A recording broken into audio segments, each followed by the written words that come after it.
Remember that time all the computers got infected and the world almost ended? Everyone panicking because their files had been encrypted by a virus and now they couldn't work. The time WannaCry struck and everyone thought it was the end of the world. WannaCry was a ransomware cyber attack that began on May 12, 2017. It affected more than 200,000 computers in over 150 countries. But how did this happen? Well, let us go back to March 2017.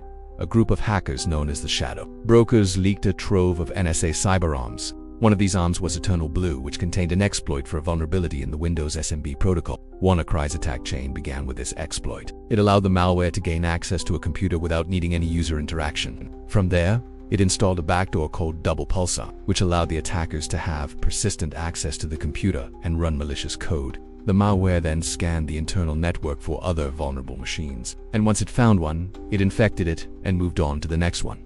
This is why it spread so quickly. At this point, you might be wondering what the payload was. Well, once the malware encrypted a machine's file, it displayed a message demanding $300 to $600 in Bitcoin to decrypt the file. After 3 days, the price would double, and after 7 days, the files would be the ransomware targeted over 176 file types, including documents, images, and database.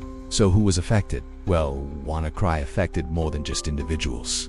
Hospitals couldn't access patient records, factories shut down, and shipping companies couldn't operate. Global chaos was unfolding and no one knew how to stop it.